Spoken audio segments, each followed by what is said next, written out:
hours after the attack, said this: Benghazi has been attacked by militants. In Cairo, police have removed demonstrators. Benghazi, you got weapons and explosions. Cairo, you got spray paint and rocks. 1 hour before the attack in Benghazi, Chris Stevens walks a diplomat to the front gate. The ambassador didn't report a demonstration. He didn't report it because it never happened. An eyewitness in the command center that night on the ground said no protest, no demonstration. 2 intelligence reports that day. No protest, no demonstration. The attack starts at 3:42 Eastern Time, ends at approximately 11:40 p.m. that night. At 4:06, an ops alert goes out across the State Department. It says this: mission under attack, armed men, shots fired, explosions heard. No mention of a video, no mention of a protest, no mention of a demonstration. But the best evidence is Greg Hicks, the #2 guy in Libya, the guy who worked side by side with Ambassador Stevens. He was asked if there had been a protest, would the ambassador have reported it? Mr. Hicks' response: absolutely. For there to have been a demonstration on Chris Stevens' front door and him not to have reported it is unbelievable, Mr. Hicks said. He said, secondly, if it had been reported, he would have been out the back door within minutes, and there was a back gate. Everything points to a terrorist attack. We just heard from Mr. Pompeo about the long history of terrorist incidents, terrorist violence in the country.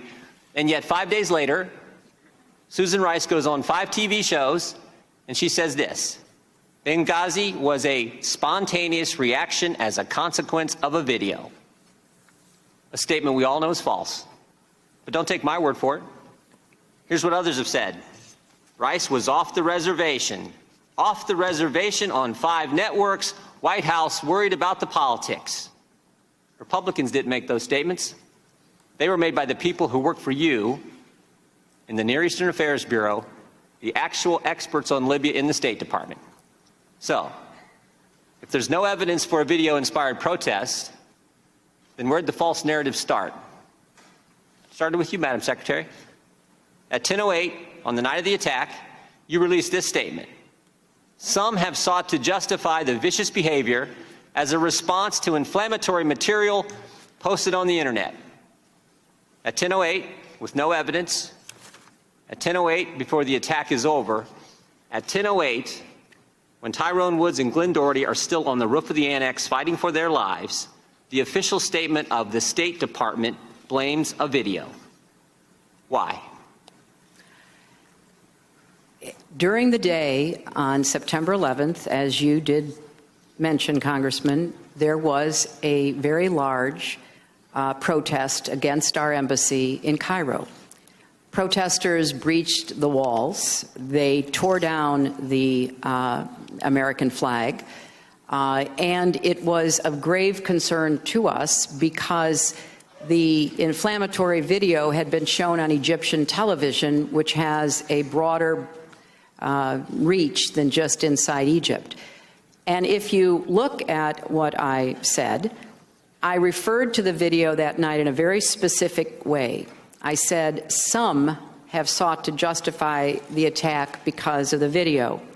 I used those words deliberately, not to ascribe a motive to every attacker, but as a warning to those across the region that there was no justification for further attacks. And in fact, during the course of that week, we had many attacks that were all about the video. We had people breaching the walls of our embassies in Tunis and Khartoum. We had people, thankfully not Americans, dying at protests, but that's what was going on, Congressman. Secretary Clinton, I appreciate most of those attacks were after the attack on the facility in Benghazi. You mentioned Cairo. It was interesting what else Ms. Newland said that day. She said, if pressed by the press, if there's a connection between Cairo and Benghazi, she said this: there's no connection between the two.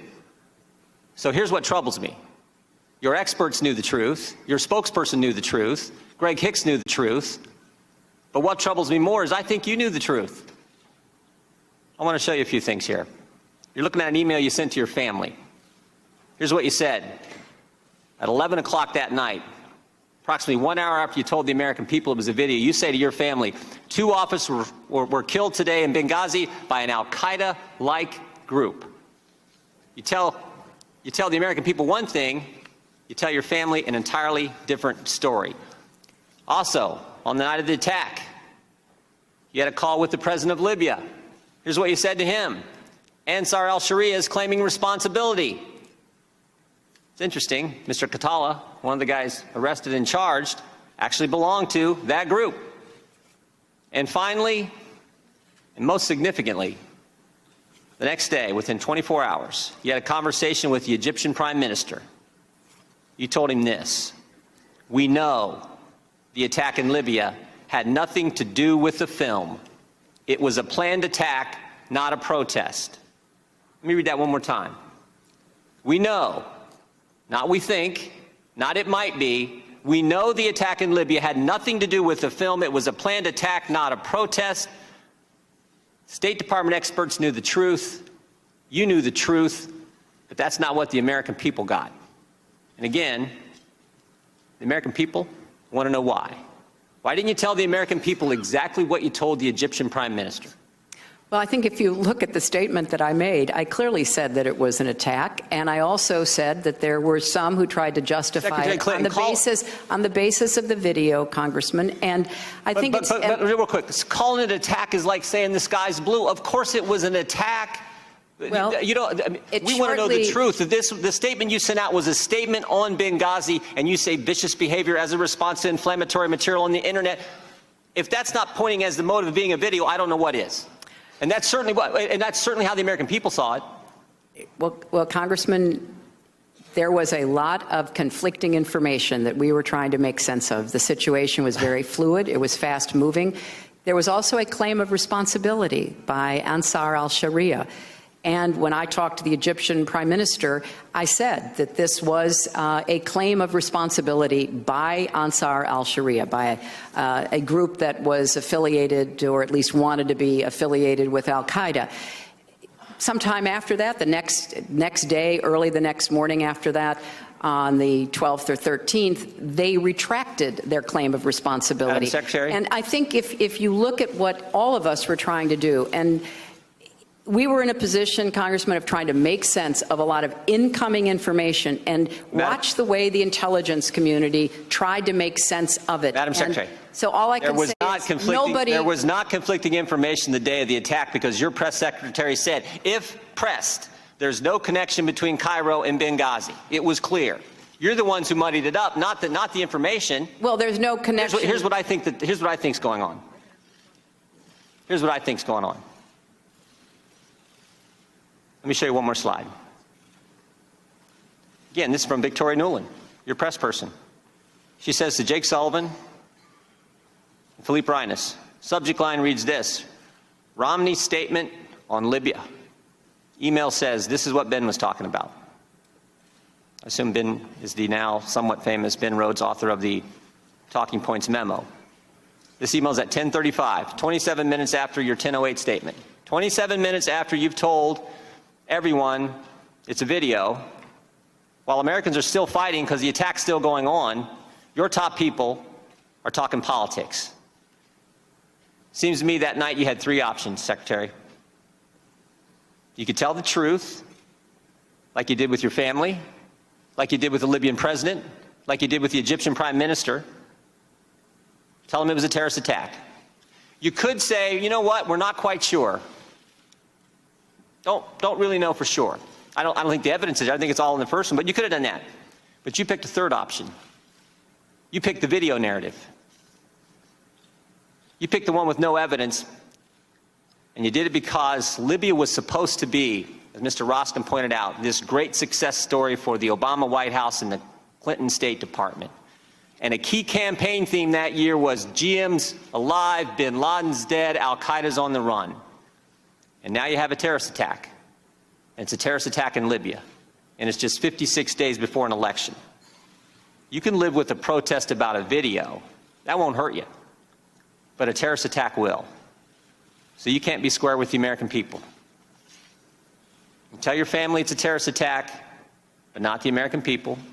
You can tell the president of Libya it's a terrorist attack, but not the American people. And you can tell the Egyptian prime minister it's a terrorist attack, but you can't tell your own people the truth. Madam Secretary, Americans can live with the fact that good people sometimes give their lives for this country. They don't like it. They mourn for those families. They pray for those families. But they can live with it. But what they can't take, what they can't live with, is when their government's not square with them. Mr. Chairman, I yield back. Madam Secretary, you're welcome to answer the question if you would like to. Well, I wrote a whole chapter about this in my book, Hard Choices. I'd be glad to send it to you, Congressman, because I think the insinuations that you are making do a grave disservice to the hard work that people in the State Department, the intelligence community, the Defense Department, the White House did during the course of some very confusing and difficult days. There is no doubt in my mind that we did the best we could with the information that we had at the time. And if you actually go back and read what I said that night, I was very careful in saying that some have sought to justify. In fact, the man that has been arrested as one of the ringleaders of what happened in Benghazi, Ahmed Abu Khattala, is reported to have said it was the video that motivated him. None of us can speak to the individual motivations of those terrorists who overran our compound and who attacked our CIA annex. There were probably a number of different motivations. I think the intelligence community, which took the lead on trying to sort this out, as they should have, went through a series of interpretations and analysis. And we were all guided by that. We were not making up the intelligence. We were trying to get it, make sense of it, and then to share it. When I was speaking to the Egyptian prime minister, or in the other two examples you showed, we had been told by Ansar al-Sharia that they took credit for it. It wasn't until about 24 or more hours later that they retracted taking credit for Secretary it. Clinton? We also knew, Congressman, because my responsibility was for what was happening throughout the region. I needed to be talking about the video because I needed to be putting other governments and other people on notice that we were not going to let them get away with attacking us as they did in Tunis, as they did in Khartoum. And in Tunis, there were thousands of demonstrators who were there only because of the video, breaching the walls of our embassy, burning down the American school. I was calling everybody in the Tunisian government I could get, and finally President Marzouki sent his presidential guard to break it up. There were example after example. That's what I was trying to do during those very desperate and difficult hours. If I could, Mr. Chairman, Secretary Clinton, you said my insinuation. I'm not insinuating anything. I'm reading what you said. Plain language. We know the attack in Libya had nothing to do with the film. That's as plain as it can get. That's vastly different than vicious behavior justified by internet material. Why didn't you just speak plain to the American people? I did. If you look at my statement, as opposed to what I was saying to the Egyptian prime minister, I did state clearly, and I said it again in more detail the next morning, as did the president. I'm sorry that it doesn't fit your narrative, Congressman. I can only tell you what the facts were. And the facts, as the Democratic members have pointed out in their most recent collection of them, support this process that was going on where the intelligence community was pulling together information. And it's very much harder to do it these days than it used to be because you have to monitor social media, for goodness sakes. That's where the Ansar al-Sharia claim was placed. I think the intelligence community did the best job they could, and we all did our best job to try to figure out what was going on and then to